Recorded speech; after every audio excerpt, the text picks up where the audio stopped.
in my mind, there are few politicians as annoying to me as Lindsey Graham.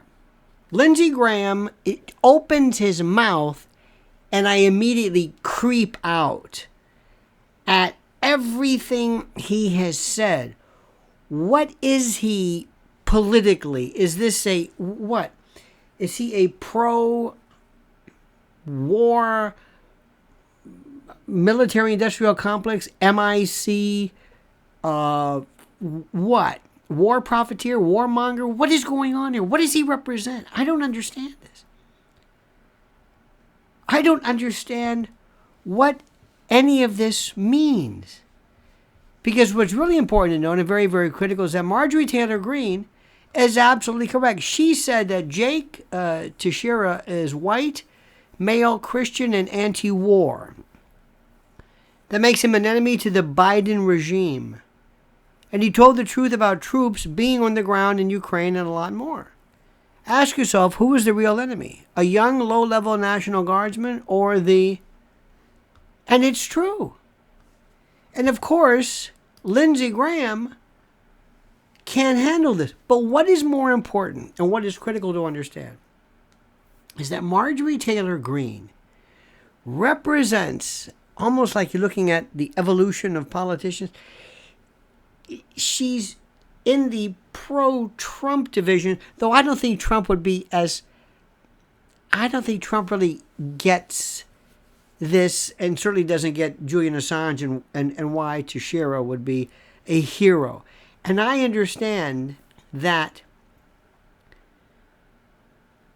his breaking the law, which clearly is, to him, that's it.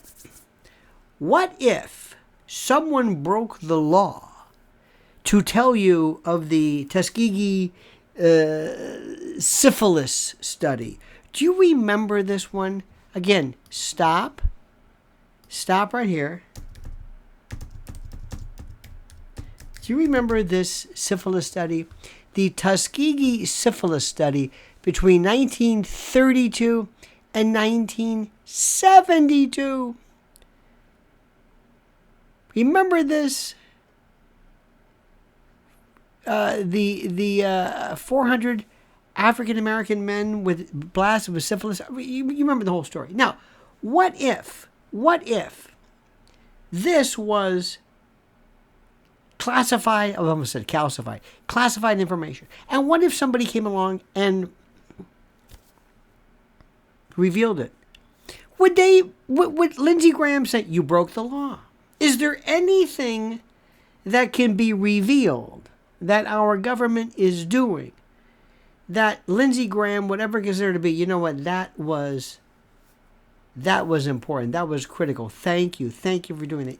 Does that even exist to Lindsey Graham? I don't know. I admit, and I've said it repeatedly, that when you're getting rid of classified information, it is problematic, to be sure. But what we're talking about is something even more important than that.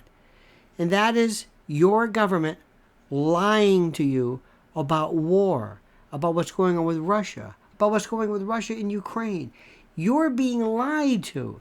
You're being lied to at levels and in areas that are inconceivable. Inconceivable.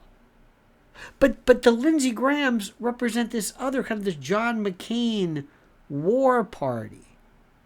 And Marjorie Taylor Greene is this breakaway division, which is not good for the Republican Party because you're having more and more dissension and more confusion and more variation of this. But Lindsey Graham is I don't want to go into too much about Lindsey Graham, but Lindsey Graham is hiding a lot, ideologically, personally, intellectually. I don't know where he fits into this thing. I don't understand. He bothers me. He makes me uneasy in his ideology, his inconsistency, and how he seems to have this extremely dangerous bellicose attitude regarding war and war profiteering. That is the biggest problem. But he doesn't get it. But more importantly, he sees and he recognizes that Marjorie Taylor Greene poses an ideological and existential threat to his Republican Party. Now, I don't know if she is the future of the Republicans. I have no idea. But she represents more people than you can imagine. Remember, interesting, the big tent is what brought Republicans in together. And it's that big tent that's going to fractionalize and fracture the Republican Party. It was that big tent that brought in the Country Club Republican, the Second Amendment, the Tea Party or the Constitutionalist, the Second Amendment, the moral majority type, the Libertarian, the fiscal conservative, the paleo conservative, the neo conservative. I mean, it was this wonderful, big, huge rubric where everybody fit in perfectly. Now, those divisions are going to fracture it. The Democratic Party is codified, unified, solidified into one focused group. And that may be for a variety of reasons, because they don't care about ideology, they kind of don't really care, or they're being controlled by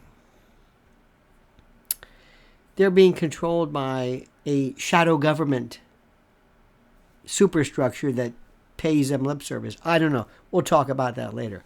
Marjorie Taylor Greene, not Matt Gaetz, not Lauren Boebert, not anybody else. Marjorie Taylor Greene represents something closer to my ideal Republican, which doesn't exist so far.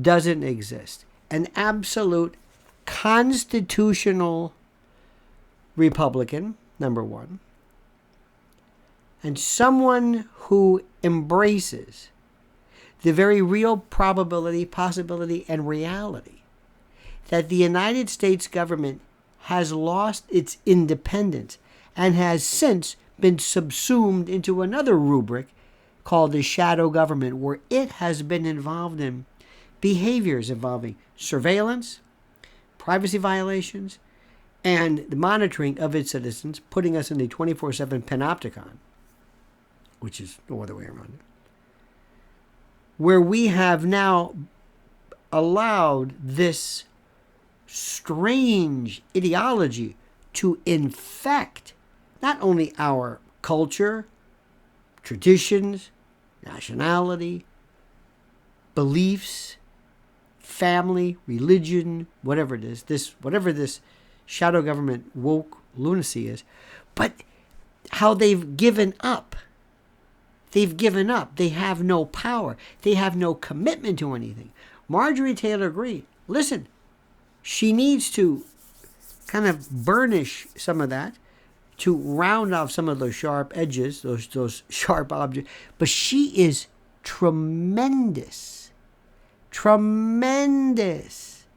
And she holds the key. Not necessarily, and this is the tough part, in necessarily winning victories, because put it this way, if you're going to win a victory but not do anything, it doesn't really matter that the Republicans have won, if that's what you're into. Pay very close attention to her. Look at her message. Look at her ideology. Look at what she's saying. Listen to her ferocity. Listen to her toughness, her anger, her absolute forthrightness. She is Trump, but better. Trump is, first of all, great at being Trump. She's not of that Trump category yet, but she is the future. And she also represents a fraction, a fractionalization, a schism, a chasm, a fracture point for the party. You keep an eye. And as far as Lindsey Graham goes, worthless. Absolutely worthless. Okay? Not to be trusted. But you knew that. Now do me a favor. Like this video, subscribe to the channel, hit the notification for notifications of new videos, and comment as you see fit.